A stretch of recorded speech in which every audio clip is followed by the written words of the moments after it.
गतकाली आपणको किए हराइले बा आपणकर किए कौन क्षति कले बा आपणको केही त्याग कले से विषय भावी आपणकर नूतन वर्ष को नष्ट करंतु नाही बंधुगण। आशार सहित परिवर्तनर पदक्षेप नेले जीवन परिवर्तित हुए। तेणु किए आपण को परित्याग कला एवं कौन है ताहा भावी भूल करंतु नाही बंधुगण। आपण को स्वागत करुछि। नमस्कार बंधुगण आमर एही ज्योतिष कार्यक्रम को। तेबे आजिर भिडियोटी धनुराशि व्यक्ति विशेषज्ञ पई बहुत खास अछि। हृदयर सहित मु आपण मानक स्वागत करुछि बंधुगण।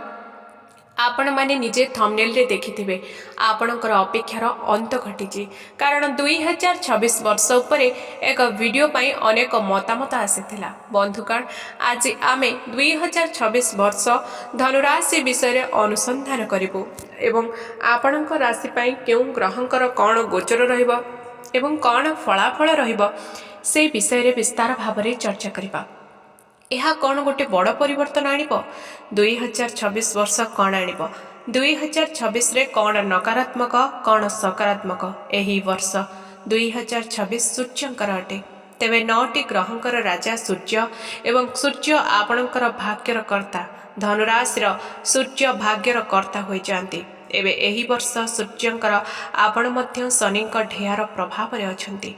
मु आपनको सब किछि कहिबी राहु एवं केतु किपरि अछंती। 2026 रे आपणक पाई कौन बड़ परिवर्तन होई पारे कौन होई पारे समस्त विषय उपरे विस्तार भाव रे सब किछि बंधुगण आमे चर्चा करिबा। मने रखंतु एही कार्यक्रम जन्म राशि चंद्र राशि उपरे आधारित। जदि आपणकर धनु राशि बा धनु लग्न तेबे एही वीडियो आपणक पई संपूर्ण रूप रे 100% भाव रे प्रयोज्य। तेबे ध्यान देई एही वीडियो को सुनंतु। एहा पूर्वरु जदि आपण भी माँ लक्ष्मीकर आशीर्वाद प्राप्त करने को चाहती, माँ लक्ष्मीकर कृपा रे आपणकर घरे धन धान्य परिपूर्ण हो सेतिपई वीडियो को लाइक करी कमेंट बॉक्स रे जय माँ लक्ष्मी अवसर पर कमेंट कर दियंतु। मु माँ लक्ष्मी का पाखरे प्रार्थना करुछि आपण मानकर 2026 वर्षटी सुख समृद्धि सफलता आनी देउ। आपणकर समस्त मनोवांछा पूर्ण हो, जीवन आपणकर सुखमय हो। तेबे बंधुगण ए वर्ष आपणक पई कोन बड़ परिवर्तन आनिबा जानंतु। एहाको भितर करबा आपणक ध्यान दे सुनंतु। मु आपणको सब किछि बुझाइ देबे एवं विस्तारित भाव रे, ठीक ना। धनु राशि एवं आपणकर राशिर अधिपति के बृहस्पति एवं जेहेतु आपणकर सप्तमर अधिपति होउछंती सूर्य। तेबे मंगल जेहेतु सप्तम रे मंगल शनि मध्य आपणकर प्रथम भाग रे अछंती। जेहेतु मु एटा जनवरी मासर चार्ट कहूची, तेबे आपणकर सूर्य मंगल शुक्र आपणक पई एकठारे अछंती। जेहेतु आपणकर लग्न भाव रे आपणकर शनि चतुर्थ घरे एवं राहु तृतीय घरे अछंती। तेबे केतु आपणकर नवम घर अछंती, ठीक अछि। प्रथम मु आपनको कहिबि जे सूर्य एवं सूर्य जनवरी 16 तारिख पर्यंत मंगल आपणकर प्रथम घर रहिबे सूर्य एवं मंगल एवं सूर्य कौन करेंगे ना जनवरी 14 तारिख रे आपणकर द्वितीय भाव को जीवे।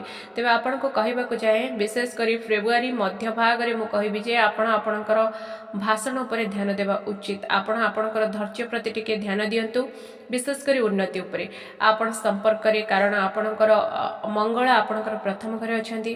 तापरे सही समान आपणकर द्वितीय घर को जीवे एवं उच्च हेबे। आर्थिक क्षेत्र में भल, हाँ यह आपणकर बैंक बैलेंस में बहुत भल, टंका विषय रे यह बहुत भल, किंतु से ही तांका भाषण रे आक्रमणात्मक भावना देखांती।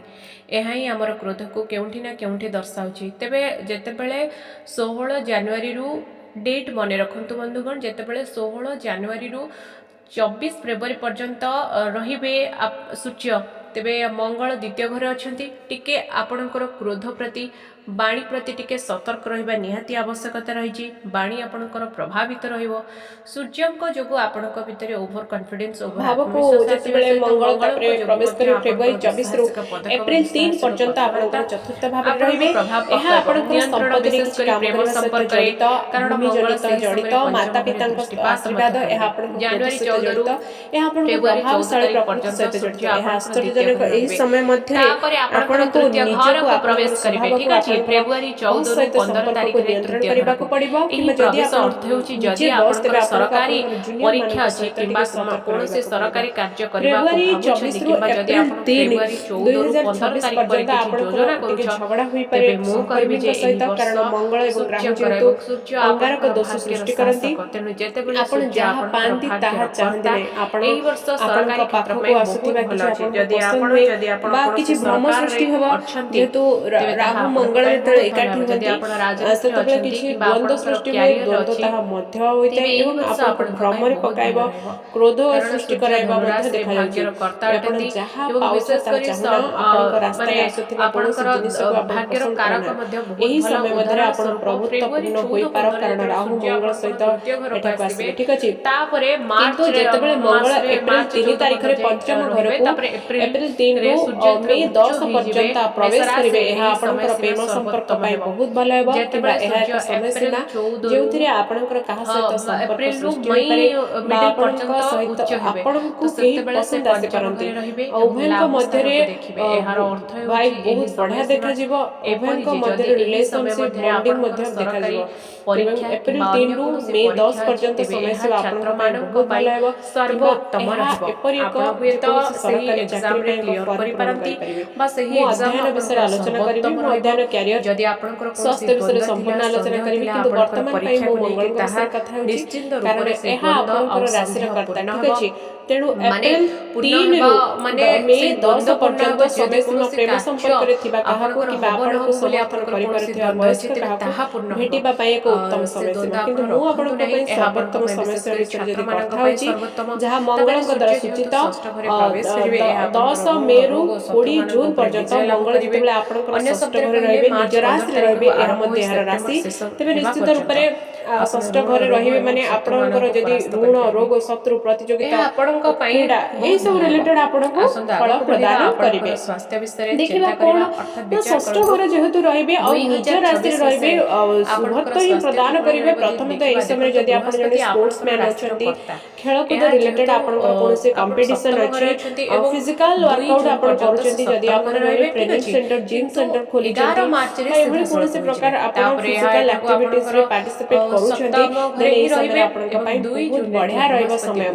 ଯେହେତୁ ଆପଣଙ୍କର ରାଶି ମେଷ, ଷଷ୍ଠ ଘରେ ରହିବେ, ତେବେ ଋଣ ଯଦି ଆପଣ ଚାହୁଁଛନ୍ତି କୌଣସି ଜିନିଷକୁ ଆକ୍ସେପ୍ଟ କରିବା ପାଇଁ, ତେବେ ବହୁତ ବଢିଆ ରହିବ। ରୋଗ ଶତ୍ରୁ ପ୍ରତିଯୋଗିତା, କ୍ରୀଡ଼ା, ଯଦି ଆପଣ ଜିମ୍ନାଷ୍ଟିକ, ଯୋଗ ଇତ୍ୟାଦି କ୍ରୀଡ଼ା ସହିତ ଜଡ଼ିତ ସମସ୍ତ ଜିନିଷ ଏବଂ ଋଣ ରୋଗ ଶତ୍ରୁ ମାନଙ୍କ ଉପରେ ବିଜୟ ହେବା ମେ ରୁ ଜୁନ 20 ପର୍ଯ୍ୟନ୍ତ ସମୟ ସୀମା ବହୁତ ଭଲ ଅଛି। ଏହା ଆପଣଙ୍କ ପାଇଁ ବହୁତ ଭଲ ହେବ। ଯେତେବେଳେ ଷଷ୍ଠ ଘରେ ଶୁଭକାମନା ଆସିବ ଏବଂ ସଫଳତା ସମ୍ଭବ ହୋଇପାରେ, ଆପଣ ବୁଝିପାରିବେ। ଆସନ୍ତୁ ଟିକେ ଉପରେ ଆପଣଙ୍କର ପାଠ ପଢା ଉପରେ ଟିକେ ଧ୍ୟାନ ଦେବା, ଭାବରେ ବିସ୍ତାରିତ ଭାବରେ ଆଲୋଚନା କରିବା। ଏହି ପଞ୍ଚମ ଘର ଅଧ୍ୟୟନ ପାଇଁ ଯେଉଁଠାରେ ଶନି ବସିଛନ୍ତି ଏବଂ ଶନି ଯେତେବେଳେ କଣ ହବ ନା ଜୁଲାଇ 26ରେ ରୋଟେଟ୍ ହେବେ, ତବେ ନିଜେ ପୁଣି ଫେରିବେ ପଛକୁ, ତ ସେତେବେଳେ କଣ ହବ ନା ବୃହସ୍ପତି ଏଠାରେ ପ୍ରଭୁ ହେବେ, ଯିଏ ଅଷ୍ଟମ ଘରେ ବସିବେ। ଅଷ୍ଟମ ଘର କୁଣ୍ଡଳୀରେ ଏକ ଶୁଭ ସଂକେତ ବିଚାର କରାଯାଏ ନାହିଁ। ଦ୍ୱିତୀୟ ଗୁଣରେ ଏଠାରେ ହେବ, ଯେତେବେଳେ ବୃହସ୍ପତି ଆପଣଙ୍କ ରାଶିରେ ରହିବେ, ଅନୁଭବ କରିବେ ଘରକୁ ଆସିବେ ଏବଂ ତାପରେ ସେ ସମସ୍ୟା ଆପଣଙ୍କୁ କଷ୍ଟ ହେଉଛି। ବୃହସ୍ପତି ଯେତେବେଳେ ଉଚ୍ଚ ହୋଇଯିବେ ନା, ଏହା ପୂର୍ବରୁ କେନ୍ଦ୍ରରେ ଥିବା ପ୍ରଥମ ଘରକୁ ଦୃଷ୍ଟି ପକାଇ ସାରିବେ।